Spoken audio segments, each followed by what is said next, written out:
Հայաստան դաշինքի այսօրվա քարոզարշավը Շիրակի մարզում է, անդրադառնալով հարցին, թե քարոզարշավն արդյոք դուրս չի գալիս արդեն օրենքի շրջանակից եւ այս հռետորաբանությամբ մինչև ուր կարող է հասնել իրավիճակը, ցուցակի առաջին համար Ռոբերտ Քոչարյանն ասել է, եթե որևէ ընդդիմադիր նման սպառնալիքներով հանդես գար, արդեն կալանավորված կլիներ։ Սա վաղուց արդեն օրենքի շրջանակից դուրս է եւ ժողովուրդը պիտի համաչափ արձագանքի։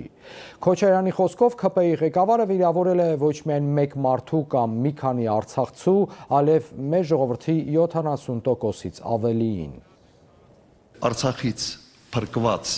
9 ամիս տոտալ բլոկադայի մեջ գտնված մարդկանց Հայաստան գալը անվանում է բան անվանես չէ,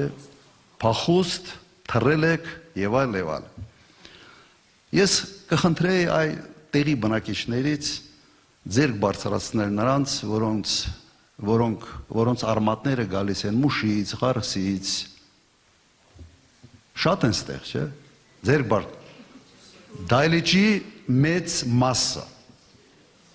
ուղղակի ձեր հարազատներին, ձեր նախկիններին, ձեր պապերին ասել են թռած, փախած, հայրենիքը հանձնած։ Մեր ազգի Հայաստանի բնակչության մի զգալի մասը այսպիսի պատմություն ունի, ողբերգական պատմություն, բայց սա է մեր պատմությունը։ Եվ սա իրեն մարդ է համարում, սա իրեն հայ է համարում, չգիտեմ ինքը իրեն ինչ է համարում։ Կարծում եմ մեր ժողովուրդը հունիսի 7-ին պետք է ցույց տա, թե ինչ է համարում,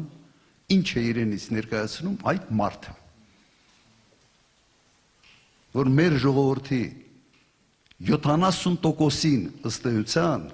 վիրավորեց, ոչ միայն այդ մարդուն վիրավորեց, ոչ միայն 2-3 արցախցու վիրավորեց մեր ժողովրդի